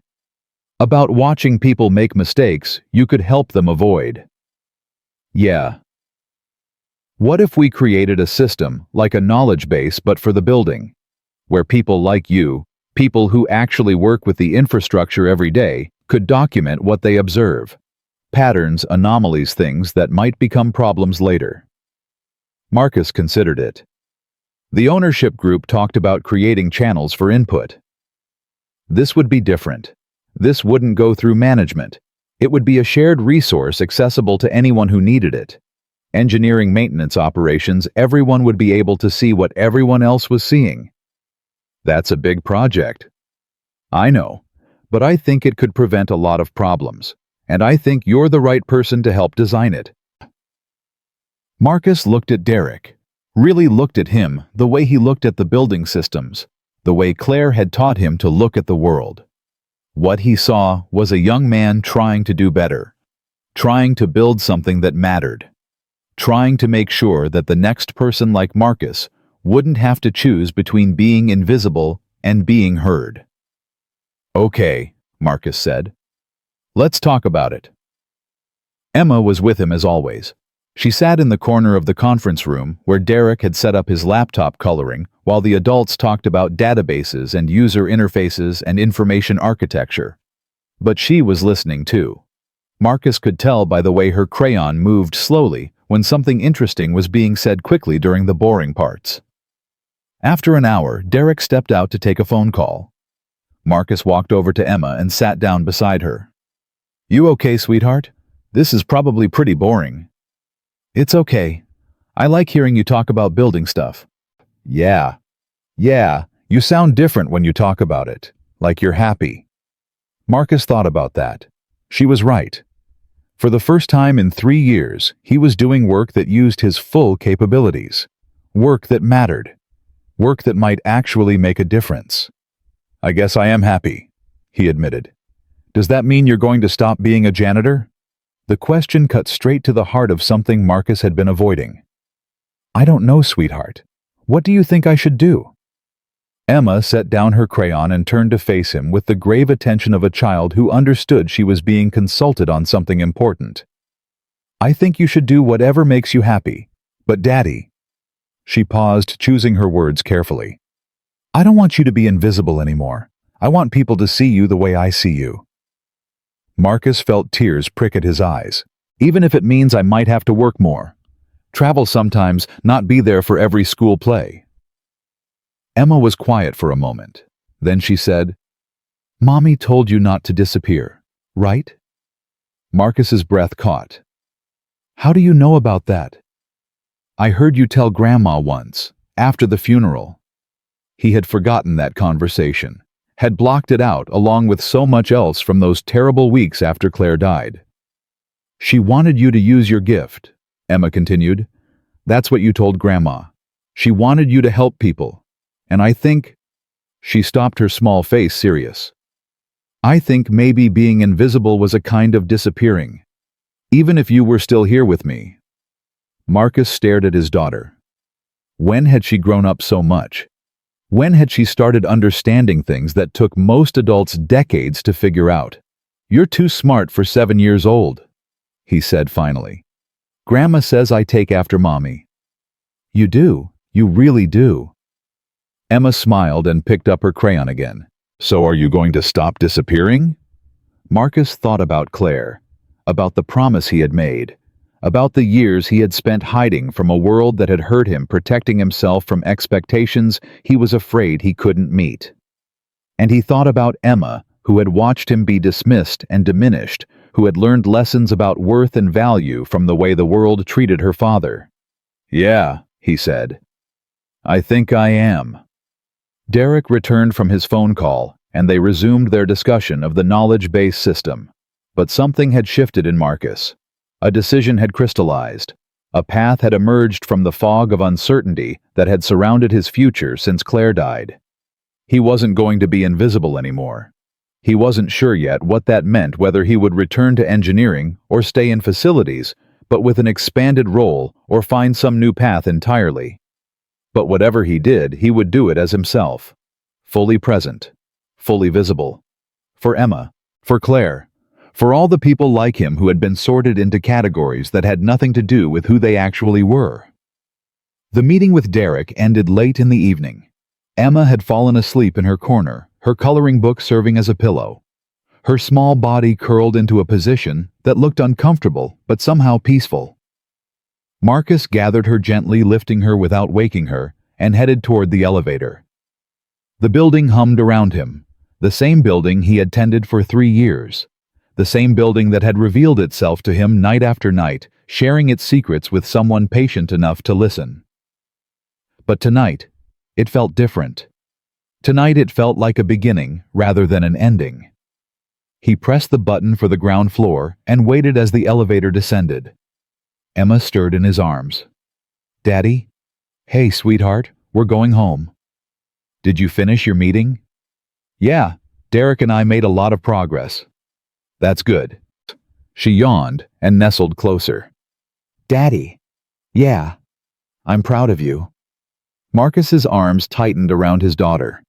"I'm proud of you too, sweetheart, more than you know." The elevator doors opened. Marcus stepped out into the lobby carrying his daughter, carrying 3 years of observations and insights, and suppressed expertise, carrying the memory of a wife who had told him not to disappear. He walked out of Hartwell Tower and into the night. Behind him, the building stood tall against the city skyline, its systems humming in perfect harmony, its secrets finally shared with people who were willing to listen. Marcus didn't look back. He was too busy looking forward. 1 year passed. Marcus learned that time moves differently when you stop hiding from it. The days felt fuller, more textured, weighted with meaning in ways they hadn't been since Claire died.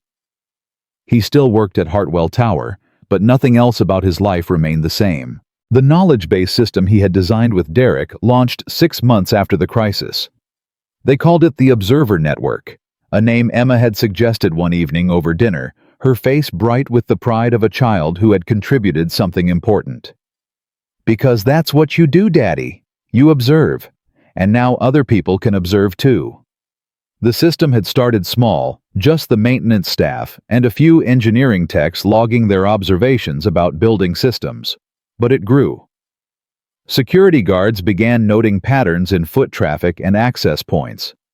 Administrative staff flagged inconsistencies in scheduling and resource allocation. Even the cleaning crew, Marcus's former colleagues on the night shift, started documenting things they noticed during their rounds. Within 3 months, the Observer Network had identified 17 potential issues before they became problems.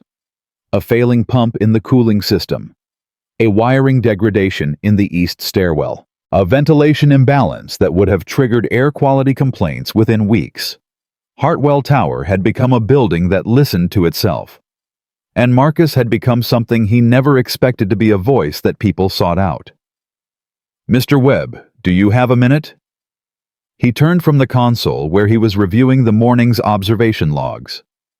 Sarah Chen, the junior analyst who had almost approached him during the crisis before Victoria's dismissal, cut her off, stood in the doorway of his new office. His office. The phrase still felt strange, even after 6 months. "Of course. What's up?" Sarah stepped inside, tablet in hand. "We're seeing some unusual readings from the pressure sensors on 38. The pattern looks familiar, but I can't quite place it." Marcus gestured for her to show him. She handed over the tablet, and he studied the data with the practiced eye of someone who had spent years learning to read the building's language. 12-minute cycles, he murmured. Minor fluctuation, but consistent. That's what caught my attention. It reminded me of the original cascade. Yeah. He handed the tablet back. It's not the same problem, though. See how the amplitude is different. This is probably just sensor drift from the temperature changes we had last week. Run a manual calibration check and log it in the system. If the pattern persists after calibration, we'll dig deeper. Sarah nodded, relief evident on her face. Thank you. I wasn't sure if I was overreacting. You weren't. Noticing patterns is exactly what the observer network is for. Better to flag something that turns out to be nothing than to ignore something that turns out to be everything. She smiled. That's what you always say. Because it's true. Sarah left and Marcus turned back to his console. Through the glass wall of his office, he could see the operations hub, the same space where Victoria had dismissed him a year ago. The same space where Emma had stood in the doorway and declared that her daddy knew everything about this building. So much had changed since then. And yet, in the ways that mattered most, nothing had changed at all. He was still a father, still a widower, still a man who had chosen presence over prestige, who had built his life around a 7-year-old girl who needed him more than any career could. The difference was that now he did both. Emma arrived at his office at 3:30 p.m. as she did every day after school. Mrs. Patterson had retired at the end of the previous school year, and the new daycare arrangement involved Emma spending the last 2 hours of Marcus's workday in his office, doing homework at the small desk he had set up in the corner. Daddy? She burst through the door with the energy of an 8-year-old who had been sitting still for too long, her backpack bouncing against her shoulders, her braids flying behind her. Hey, sweetheart, how was school? Good.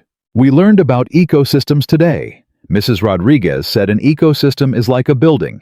Everything is connected, and if one part gets sick, it can make other parts sick too. Marcus smiled. Mrs. Rodriguez sounds smart. She is. I told her about the observer network, and she said it was like creating an immune system for the building, so it can fight off problems before they get bad. That's a good way to think about it. Emma settled into her corner desk and pulled out her homework. But instead of starting, she looked up at her father with the expression that meant a big question was coming. Daddy. Yeah. Do you ever miss being invisible? The question caught him off guard. He set down his coffee and gave it the serious consideration it deserved. Sometimes, he admitted. Being visible is harder.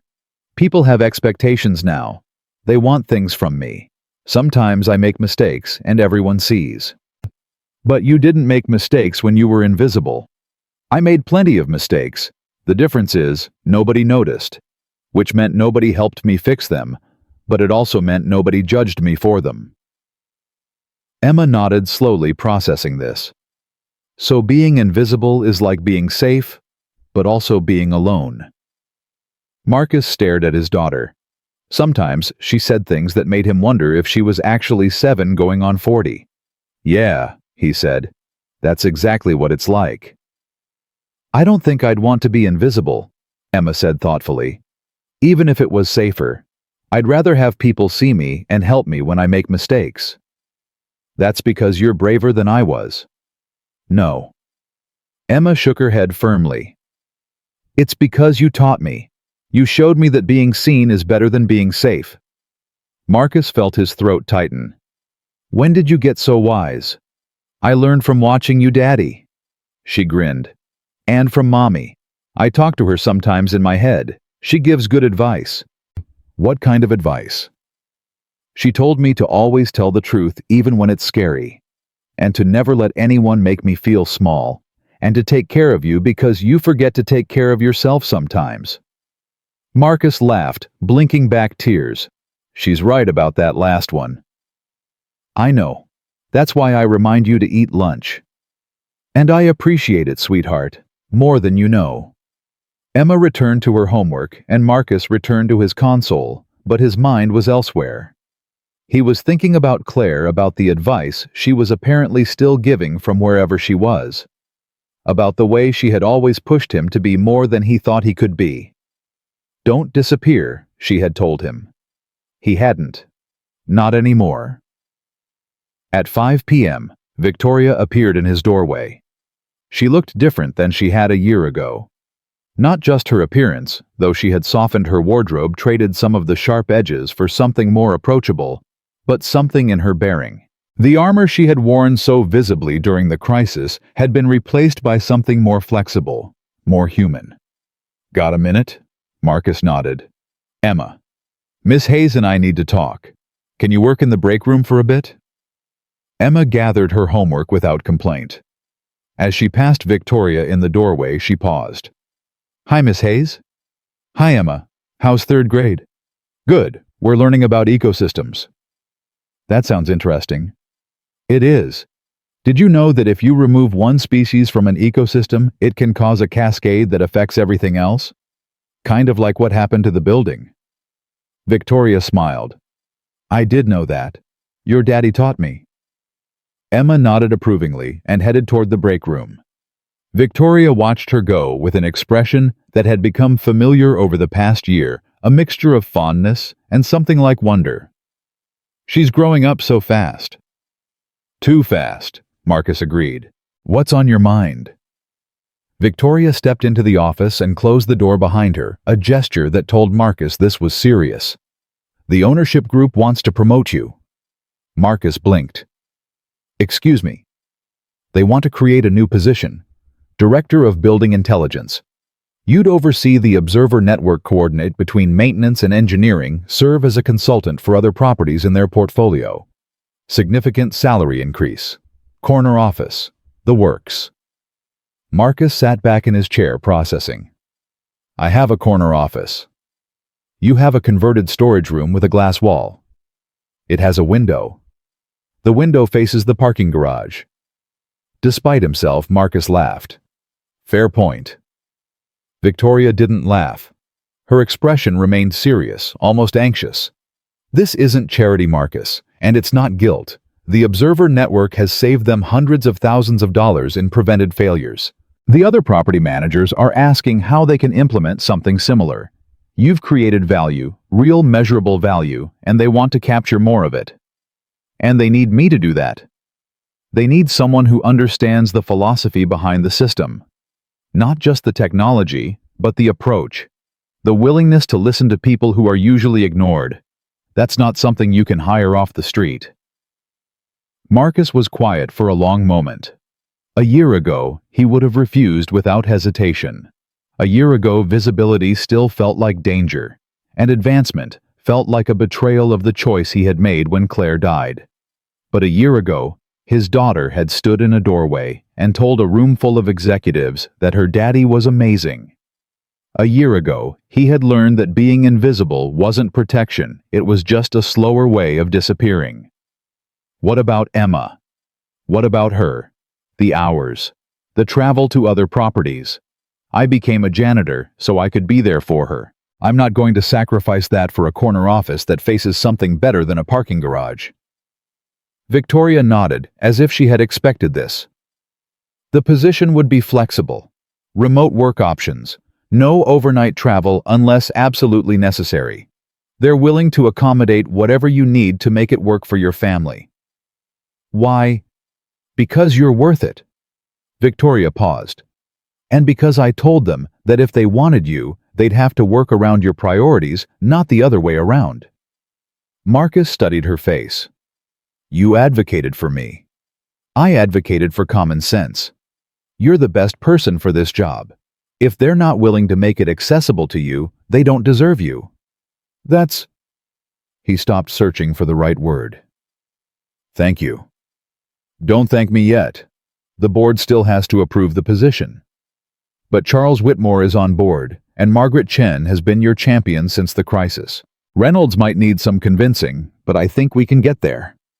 And if we can't, Victoria shrugged, then nothing changes. You keep doing what you're doing. The Observer Network keeps growing, and eventually they realize they're leaving value on the table. Marcus shook his head slowly. You're not the same person you were a year ago. Neither are you. I was always this person. I was just hiding. Maybe. Victoria met his eyes. But I wasn't always this person. The woman who called you just a janitor, she was real. She was who I had become after years of climbing and competing and sorting people into categories of usefulness. You helped me see that. Emma helped you see that. Emma helped. But you're the one who stood in that control room and fixed something everyone else had given up on. You're the one who asked for systemic change instead of personal reward. You're the one who showed me that being wrong about people is worse than being wrong about systems. Marcus was quiet for a moment. Then he said, I'll think about the promotion. That's all I'm asking. Victoria stood to leave, but at the door she paused. Marcus. Yeah. For what it's worth, I'm glad you stopped being invisible. The building needed you. The Observer Network needed you. And honestly, she smiled. I needed someone to show me how wrong I was. Most people don't get that kind of wake-up call. Most people don't listen even when they get it. I almost didn't. But Emma. Victoria shook her head. When a 7-year-old looks you in the eye and tells you that you're wrong, something inside you has to either harden or break. I'm grateful I broke. She left before Marcus could respond. He sat alone in his office, staring at the wall, thinking about choices and changes and the strange paths that life takes when you stop trying to control them. Then he went to find his daughter. Emma was in the break room, her homework spread across the table, her tongue poking out in concentration as she worked through a math problem. Marcus sat down across from her. Hey, sweetheart. I need to talk to you about something. Emma looked up instantly alert. What's wrong? Nothing's wrong. He paused, trying to find the right words. You know how I've been doing new things at work, the Observer Network, helping Derek, talking to the people in charge? Yeah? Well, they want me to do more. They want to give me a bigger job, more responsibility, more... He hesitated. More visibility. Emma's eyes widened. Like a promotion. Yeah, like a promotion. Daddy, that's amazing. She jumped up from her chair and threw her arms around him. I'm so proud of you. Marcus hugged her back, but when she pulled away, he held her at arm's length. Wait, we need to talk about what it means. What does it mean? It means I might have more meetings, might have to work a little longer some days, might have to visit other buildings sometimes, which would mean travel. Emma's face grew serious. Like before, when you were an engineer and you had to go away. Not like before, I made sure of that. But some travel. Some days where I can't pick you up from school right away. Emma was quiet for a moment, thinking. Marcus weighted his heart in his throat, knowing that her answer mattered more than anything the ownership group could offer. Daddy, she said finally. Do you want the job? I don't know, I think so. But not if it means... I think you should take it. Marcus blinked. You do? Yeah. Emma nodded firmly. Because you're happy when you do building stuff. Really happy. And I don't want you to miss being happy because you're worried about me. Emma, you're my priority. You always will be. I know. But Daddy... She took his hands in her small ones. You can be my priority and still do things that make you happy. That's what Mommy would say. Marcus felt tears threatening again. How do you know what Mommy would say? Because I know Mommy. She's in here. Emma touched her chest. And she's in here. She touched her head. And she's definitely in here. She pointed at Marcus's chest. She wants you to be happy, Daddy. She wants you to use your gift. Marcus pulled his daughter into his arms and held her tight. When did you get so grown up? I've been watching you for a year. You taught me that being brave is better than being scared. I think you taught me that. Maybe we taught each other. Marcus laughed through his tears. Maybe we did. He made his decision that night, lying in bed after Emma had fallen asleep, staring at the ceiling in the darkness. He thought about Claire.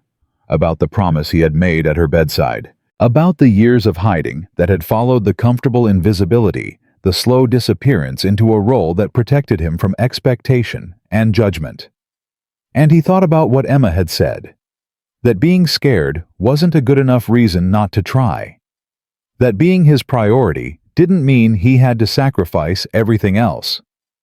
Claire hadn't asked him to become a janitor. She had asked him to be present for Emma, to not disappear into work the way he had been doing before her diagnosis, to remember that his daughter needed a father more than the world needed another systems consultant. He had kept that promise. For 3 years he had been there for every school play, every nightmare, every question about why the world worked the way it did. But somewhere along the way, he had confused presence with invisibility. He had told himself that shrinking was the same as being there, that hiding his capabilities was necessary for being a good father. It wasn't. It never had been. Emma didn't need a father who hid. She needed a father who showed her what it looked like to be fully yourself, to use your gifts, to be seen to contribute to the world without apology. She needed him to stop disappearing. He called Victoria the next morning. "I'll take the job." The months that followed were hard, harder than Marcus had expected. He learned that visibility came with costs he hadn't anticipated. More eyes watching meant more opportunities for failure. More responsibility meant more pressure. More people depending on him meant more chances to let someone down. But he also learned that he wasn't alone. Derek became his unofficial second-in-command, handling the technical implementation of the Observer Network, while Marcus focused on strategy and training. Sarah Chen took over daily monitoring, her instincts growing sharper every week. Even the night shift cleaning crew, his former colleagues, became ambassadors for the system, mentoring new staff in the art of paying attention. And Emma remained his anchor. She was there when he came home frustrated from difficult meetings. There when he doubted whether he was capable of the role he had accepted. There when the weight of visibility felt like too much to bear. "Daddy, remember what you told me about the building? How it wasn't failing randomly, it was responding logically to bad information." "Yeah. Maybe that's what's happening with you. Maybe you're stressed because you're working with old information. You keep thinking you're not good enough because that's what people told you for a long time. But that information is wrong. You just have to teach yourself something different." Marcus stared at his 8-year-old daughter. "That's actually really smart." "I know," Emma grinned. "I get it from you." The 1-year anniversary of the crisis arrived on a Thursday. Victoria organized a small gathering in the operations hub, nothing elaborate, just coffee and pastries for the people who had been there when it happened. Derek came, and Sarah and a few others who remembered those tense 4 days when Hartwell Tower had teetered on the edge of catastrophe. And Emma, of course. Always Emma. She sat in her plastic chair, the same chair she had occupied a year ago, watching the adults mingle and talk and remember. Her backpack was beside her, slightly smaller, now fitting her growing frame better than it had before. Marcus found himself standing near the glass partition, looking out at the corridor where everything had started, where Victoria had pointed at him and said 5 words that had changed both their lives. Victoria appeared beside him. "Thinking about that day. Hard not to. What do you remember most?" Marcus considered the question.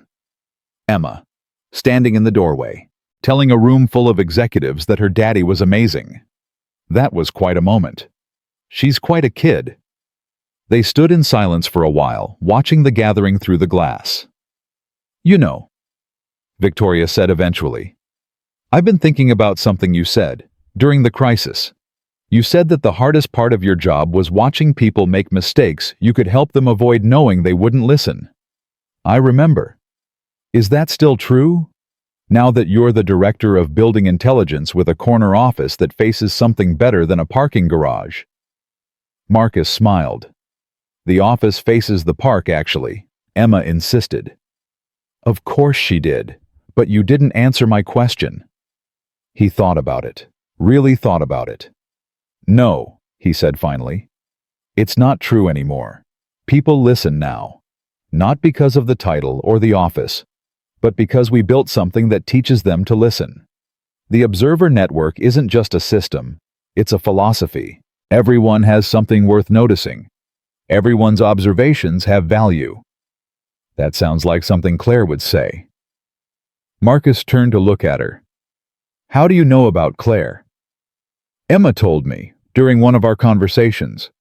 Victoria smiled at his surprise. What?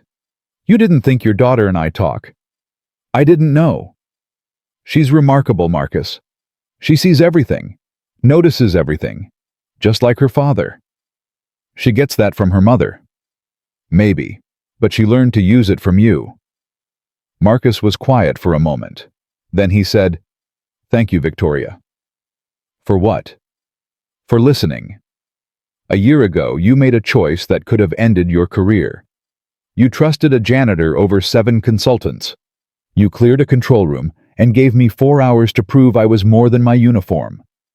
I almost didn't. But you did. And because you did, Emma got to see her father be seen. That mattered to her. It still matters. Victoria's eyes glistened. I got something out of it too, you know. I got to watch someone teach me everything I thought I knew was wrong. I got to change. That's not nothing. No. Marcus agreed. It's not. Emma appeared at his elbow, her face eager with excitement. Daddy, can I make a toast? Marcus exchanged a glance with Victoria. A toast. Yeah. Mrs. Rodriguez taught us about toasts. She said they're how you celebrate important things with words. I know what a toast is, sweetheart. I'm just surprised you want to give one. I've been practicing. She looked up at him with those eyes, Claire's eyes full of determination and barely contained joy. Please. Marcus looked at Victoria, who shrugged. I'd like to hear it, she said. Okay. Marcus raised his voice to get the room's attention. Everyone, my daughter has something she'd like to say. The gathering quieted. All eyes turned to the small girl with the braids and the backpack, and the expression of someone who had something important to share. Emma cleared her throat. A year ago, a lady called my daddy just a janitor. She didn't know that he was the smartest person in the building. She didn't know that he could fix things nobody else could fix. She just saw his uniform and decided he wasn't important. The room was absolutely silent. But my daddy didn't give up. He kept trying to help even when people didn't want to listen. And when they finally listened, he fixed the building. He fixed it better than anyone else could. Emma looked at Victoria, and her expression softened. The lady who said those mean words, she's different now. She listened. She learned. She became my daddy's friend. And that's important too, because it means people can change. Even grown-ups who think they already know everything.